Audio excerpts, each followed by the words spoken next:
Mes amis, à lieu place, les grandes autorités pouvaient tout faire pour obtenir ma libération. Je remercie en même temps Dieu aussi. Et je vais inscrire notre libération sur la continuation de la Ligue. Que nous menons un ensemble avec les jeunes de l'UDPS pour obtenir une alternance pacifique dans ce pays et offrir au peuple congolais un avenir meilleur. Nous restons hyper déterminés et convaincus que seule la lutte libère et la prison que nous venons d'effectuer ne nous a pas découragés, mais a plutôt apporté un plus à notre détermination pour croire à l'avenir du Congo qui est beau, comme le déclarait le père de l'indépendance, pour qui leur lutte avait abouti. Et ensuite est venue la lutte du président Tshisekedi pour obtenir la démocratie dans ce pays. Et la lutte de cette génération est celle d'obtenir l'alternance à tout prix. Nous saluons en passant la résolution du dialogue pour les accords du 31 décembre, les accords de Saint-Sylvestre, qui est dans la droite ligne de la lutte que la jeunesse a entreprise depuis un temps pour qu'il y ait véritablement un changement. Nous voulons aussi, en terminant ce propos, dire grand merci à toute la jeunesse congolaise confondue, parce qu'ici j'ai rencontré non seulement la jeunesse de l'UDPS, mais aussi celle de la majorité. Et par l'entremise de son Excellence, M. Félix Kabange, n'est-ce pas, ils ont finalement obtenu notre libération. Ce n'est pas parce que nous sommes de l'opposition que nous allons taire ou empêcher notre voix de se lever pour dire grand merci à cet artisan de la paix qui reste le cheval de bataille, la paix qui reste la seule voie qui peut nous conduire à un avenir meilleur pour la RDC. Grand merci à tout le monde, à ceux-là qui ont fait quelque chose pour obtenir notre libération et que nous avons oublié de les citer, ceux qui nous en tiennent par rigueur. Nous restons positifs et nous pensons à tous ceux-là qui ont placé leurs énergies positives aussi également pour obtenir notre libération. Merci. Et de force du Congrès et de la majorité présidentielle. Il vous souviendra qu'il y a quelque temps, il y a eu un grand mouvement citoyen qui a réuni les jeunes de la majorité, de l'opposition ainsi que de la société civile. Et quelque temps avant, j'ai eu la chance de rencontrer les jeunes des forces du progrès ainsi que du groupe de réflexion de l'élite séquédiste avec qui nous avons échangé dans le cadre de la campagne J'aime mon pays, la RDC et je veux la paix. La paix n'a pas de prix. La paix n'a pas de connotation politique. Quand il y a la paix, ça ne choisit pas la majorité ni l'opposition, mais la paix est au-dessus de tout cela. J'ai été heureux de voir que les jeunes ont compris une chose essentielle de la vie politique. En politique, nous ne sommes pas des ennemis, mais nous sommes des adversaires politiques. Et cela a fait que les jeunes de la majorité de l'opposition se rencontrent et depuis lors, ils ont des échanges réguliers.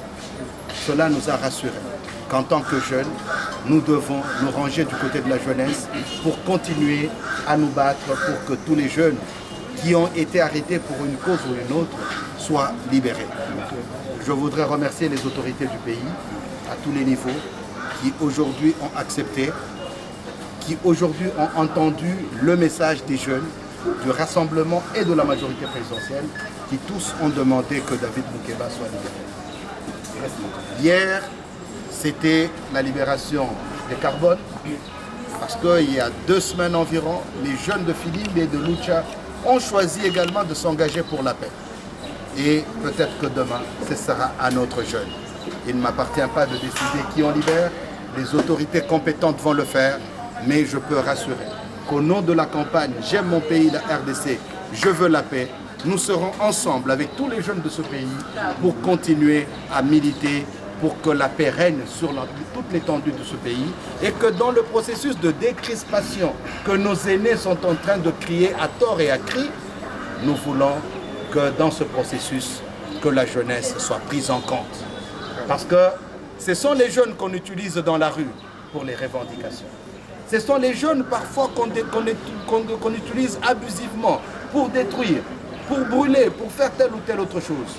Mais lorsqu'il s'agit des dividendes politiques, lorsqu'il s'agit des intérêts politiques, lorsqu'il s'agit des revendications politiques, on oublie ces jeunes. Et nous nous disons, la jeunesse doit rester à jamais unie dans ce pays, tout en ayant nos divergences d'opinion. Mais nous devons rester jeunes et savoir débattre entre nous. Je remercie mon collègue et ami, le ministre Kokonyangui, avec qui ensemble nous avons mené toutes les démarches de plaidoyer avec les jeunes de la majorité et de l'opposition, ce qui a abouti aujourd'hui à cette victoire commune, cette victoire de nous tous, où nous voyons David Moukeba libre. Je le remets officiellement aux mains des jeunes de la majorité et de l'opposition.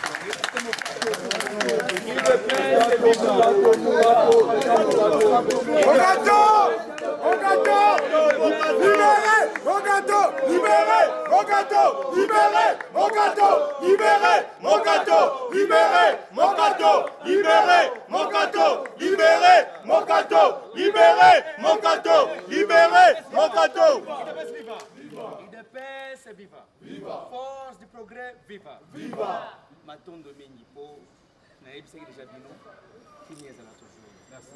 Bakoki pour libérer bakongo union sur du côté. To banaki na processus, Pindi abimi, Oda abimi, Carbone abimi, hier David abimi, etikani Mokato force. Mokato! IDPS viva! Viva! IDPS viva! Viva! Matondo Menyi na son excellence Dr. Félix Kabange. Matondo mingi na son excellence matondo mingi na gouvernement Mobimba na oyo basali lelo pour la libération ya ndeko David Moukeba na banzake koela oto elaki mingi na ba jeune nyonso oyo bazalaki sima na biso ezala majorité ezala ya opposition pour la libération na ye lelo oyo balakisi yango devant la face du monde qui est comme qui na matoi na elo to moni David Moukeba azali banda IDPS viva IDPS viva Tshisekedi de Mulumba viva viva Tshisekedi chef de l'état compte tenu des assises en Caritas sans médiation, c'est-à-dire entre les jeunes eux-mêmes. Et au terme de ces assises, il a été conduit des résolutions, parmi lesquelles nous avions nommément exigé la libération de nos amis jeunes qui ont été arrêtés pour leurs opinions ou pour leur appartenance politique. Et aujourd'hui, nous avons David Moukeba qui a été libéré.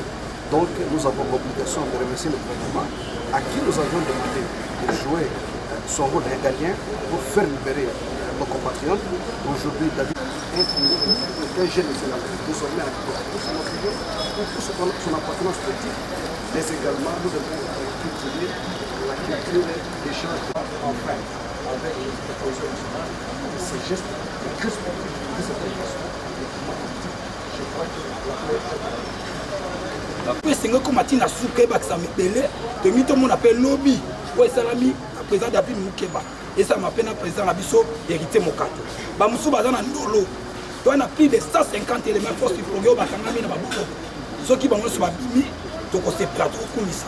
tobosani te bandeko na biso ya majorité jeunesse ya majorité na jeunesse ya rassemblement mosala oyo basali ya kobimisa président na biso David Mukeba en tout cas tosepeli toremercie mpe na bakonti son excellence Félix Kabangi Lumbi na Koko Nyangi esi bino botondi makasi susi na biso jeunesse tolingi mboka ezala kozala muta majorité to muta position eza kozala balimité ezalaka badivergence ya baidée mais sengi na kuti son excellence na pese bonjour excellence bonjour James bongo eza pala tolingi démocratie oyo tokontina yango ntina suka IDPS viva viva.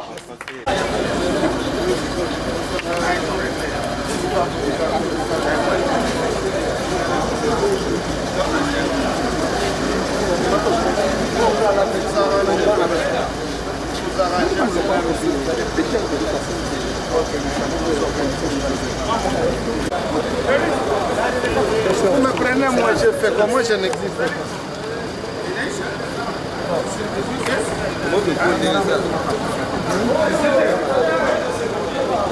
Mais où y a pas? Ouais, c'est bon. Ouais. Merci de par rapport à la libération il y a président Ligue de Mosenga ni sous Bozana. Oui, na président merci na bino batu yeko assister biso. Ayeko pesa lisusu merci na bandeko ba Hollanda. Na féliciter nanu Senko linganga ya ba kambi ya mboka oyo tel que na bonganga Nzambe. Na pesi bango merci. Na féliciter lisusu papa na biso Etienne Tshisekedi na classe politique tel que rassemblement. Na yeko féliciter lisusu les messieurs à question tel que Kabila. Pour azwaki temps ya kosigner pour makambo nyonso eleka na ordre. Nakumisi Nzambe po tomoni président ya Ligue des Jeunes aza président na biso ya jeunesse ya IDPS. Mais quelque part toza na moi pasi na motema parce que soko omoni lelo oyo ndeko na ngai ozo filmer toza wa na 10e mairie na quartier résidentiel na fief wa Tshisekedi. C'est la force du progrès azolobela yo. Totalisé 12 ans de lutte à force du progrès, à part lutte il y a IDPS. Nalingana lobela ondeko bataxaki tokumisi Nzambe po David Mukeba bimi. Tozo réclamer président à force du progrès. D'ailleurs, yenda zo confirmer président à jeunesse parce que jeunesse à IDPS c'est ça bangonde va faire tirer des lances. Bisonde lelo ba donner soko commune à droite, 5 abima. Église na kati ya donc toloba au milieu du village tokumisi Nzambe babi na politique ezaka na calendrier te tozo réclamer plus président na biso oyo achapotaka aza na compétence nyonso yango toleli ba prisonnier politique oyo baza capturé jusqu'à présent na cause ya ko réclamer état de droit na démocratie tozo réclamer bango ba libérer bango parce que lelo soy boyo kanu etangisi biso na bango na kati ya Senko c'est que Nzambe aza na kati ya Congo alingi mabesa le mate na nzela ya malamu ba libérer bandeko na biso ba oyo baza na capturer na kati ya neni Kanchachi ba oyo baza capturer na ane tomoni moko abimi tel que le président Ligue des Jeunes toleli lisusu na bandeko baza na ndolo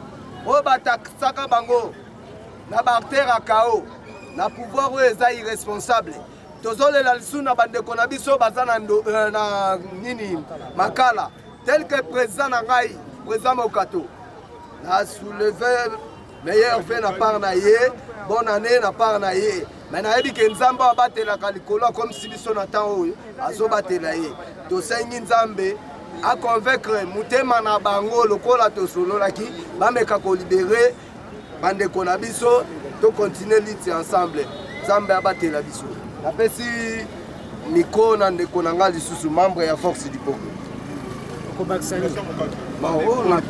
bakisa ya makasi vraiment ezali merci makasi na Senko merci na président Etienne Tshisekedi wa Mulumba le B52 merci na rassemblement nyonso parce que décryptation oyo Senko asengaki vraiment yango tozalaki elongo na bandeko na biso ya majorité oyo tolobaka chaque jour que non biso na kati ya Congo ba jeune ya majorité na ba jeune ya opposition toza ba diversité eloko ezokabola biso eza ba divergence ya baide yango tozosenga biso nyonso jeunesse ya Congo tozala ini toloba liloba moko totombola Congo soki unité ezangi kati na biso tokozonga toujours na kati ya bakalikili ya bapoliticien entre temps tokende na kalikila bapoliticien te congolais jeune congolais nyonso azwa part na ye esika azali eloko nini nga na kosala ya malamu mpona ya Congo ya lobi nasengi bandeko na biso bazali lelo na pouvoir nasengi bango na kati ya prison ya Makala na Ndolo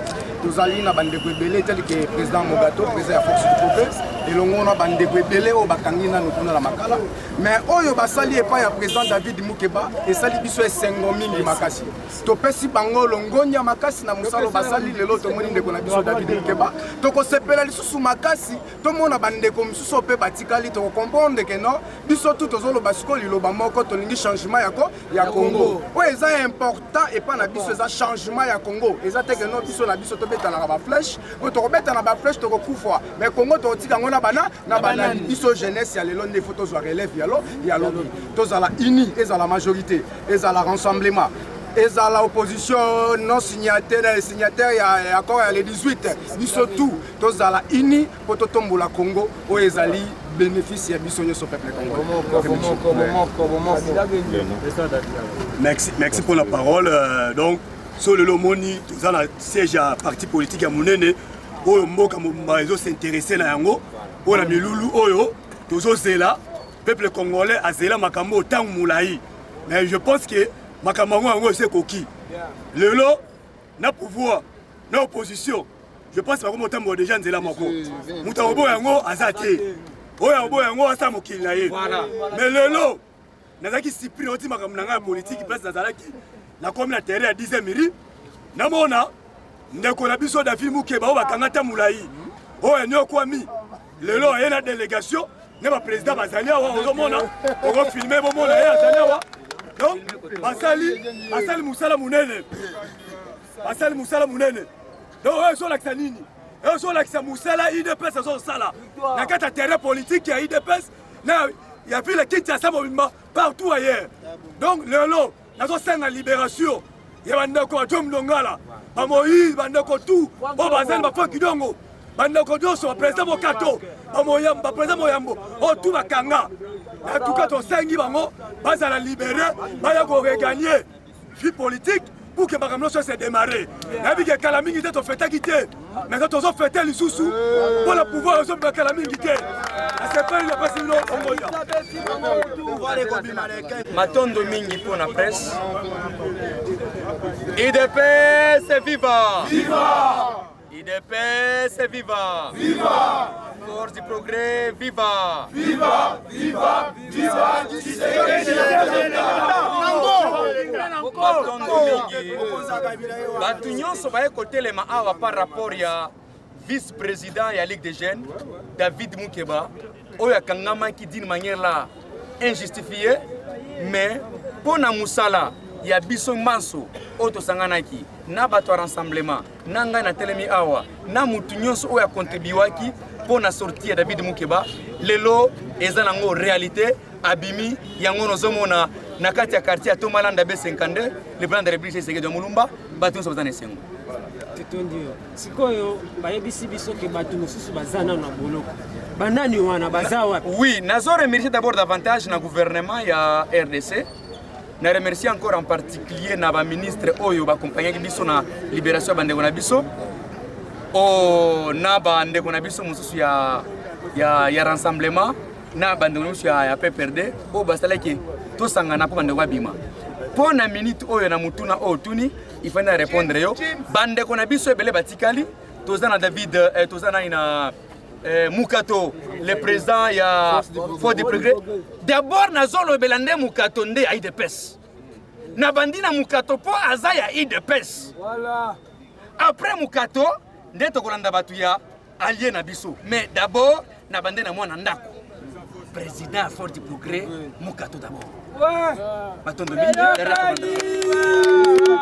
tozomona yo sikoyo boza awa na kati ya IDPS eza esengo mingi komona yo mpe eske oza na esengo omoni koya na nga awa na IDPS naza na esengo mingi parce que nakutana bandeko na ngai eloko edifférencie biso eza kaka bango baza na IDPS ngai naza na PPRD soki otali na elongi na biso soki otali ata makanisi na biso tozolobela makambo ya Congo biso tozolobela makambo ya bajeune yango omoni na mwa ya oyo euti kosila ya décembre tosalaki baassise na biso na bandeko na biso ya opposition ya biso majorité na société civile na kati kuna ya baassise na biso tolobelaki makambo ya libération ya bajeune oyo bakangi parce que biso tolobi boye c'est vrai que mikolo mpe baza na baproblème na bango mosu mpe baza na baprison mais mpo na bajeune biso totelemelaki biso bajeune na majorité tokenda koswana bakonzi na biso ya gouvernement nalobaki yango na batelevizio bolondaki yango na même président Joseph Kabila Kabange nayebisaki nalobi papa yoza papa mboka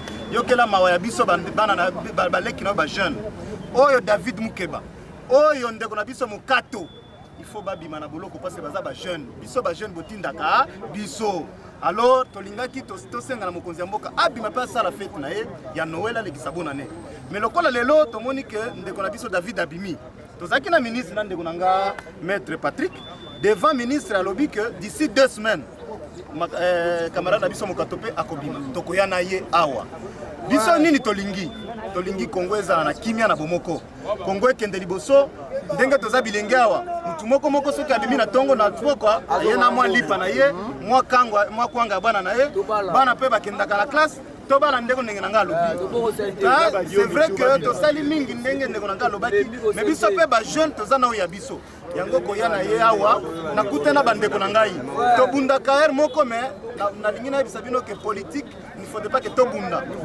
nde na monoko tobunda nde na mayele soki tokutani oza ndeko na ngai oza na problème benganga nakoki koya kosunga yo yo peki kosunga ngai oye te